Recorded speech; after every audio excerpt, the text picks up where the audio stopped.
અને રામ રામ, જય આદિવાસી। આજે આહવામાં સમાજના તમામ લોકો આગેવાનો ભેગા થયા છે। ખરેખર સારી વસ્તુ કહેવાય।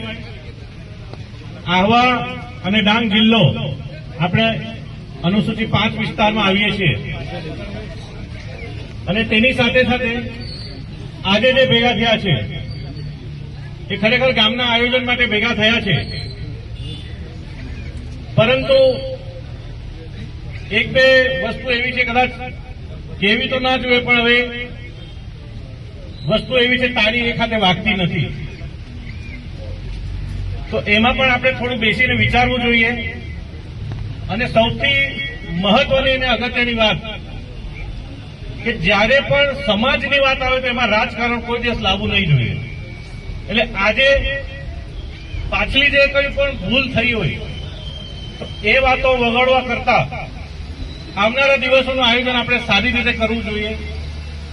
અને કોઈ પણ વખત ગામનું આયોજન હોય તો હવેથી જે રીતે ભેગા થયા છે તમામ આગેવાનોને મારી તો વિનંતી છે કે એમાં પક્ષાપક્ષી કે રાજકારણ કરવા કરતા આપણે બધા પહેલા એકવાર સાથે બેસીને વાત કરવી જોઈએ અને ગામના કે લોકહિતમાં જે પણ નિર્ણય આવે એ લેવા જ જોઈએ।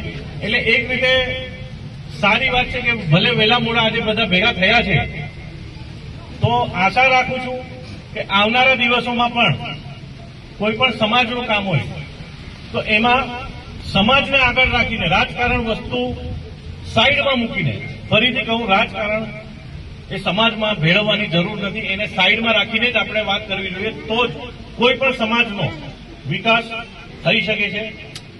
એટલે વધારે આજે નથી બોલતો, કારણ કે પાછલા દિવસોમાં જે ભૂલ થઈ હોય એ ભૂલમાં કોઈક રીતે આપણી પણ ખામી આપણે ગણવી જ જોઈએ। એક બાજુ આપણે જે બતાવીએ છીએ, આજે કદાચ કોઈને ખોટું લાગે, આ મંચથી બોલું છું, પણ એ વસ્તુમાં કોઈક રીતે આપણા પણ લોકો એમાં સામેલ હતા, તો હવેથી જે ભૂલ થઈ એ ભૂલ આવનારા દિવસોમાં થાય એનું પણ ધ્યાન રાખવું જોઈએ। તો આ તબક્કે મને તમે બધાએ સાંભળ્યું એ બદલ સૌનો આભાર। જય હિન્દ, જય આદિવાસી।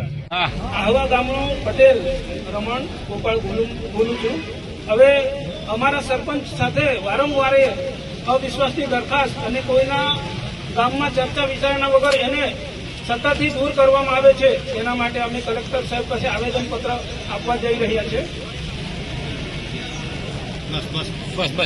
અને ગામની ચર્ચા કરી અને આપણે સરપંચ સલાહ અવિશ્વાસની દરખાસ્ત સ્થિરતાહસ્તી ગામ લોક માટે ચર્ચા નહીં કરતું, તેની ઈચ્છાએ સત્તાવડ દૂર કરી અને આ તો તેને મન પ્રમાણે તે કામ કરતા, તે માટે આજ આપણે કલેક્ટર સાહેબના આવેદન પત્ર દેવના હતા અને આવેદનપત્ર આખે વડીલથી સહી કરી, ગાવ લોકથી સહી કરીને દીધા, તો એની યોગ્ય કાર્યવાહી હોईल इसे आपा साला आशा। હવે પછી આપણે કોઈ પણ સરપંચલા કે કોઈ પણ અન્ય વ્યક્તિલા કોઈ એ રીતે ગેરરીતિ આચરી અને ની સત્તાવરણ બેદખલ કરી શકો, તેને માટે ગામ આપણા એક એને માટે આપણે આના પૂરો બી ઉભા રહો। રામ રામ।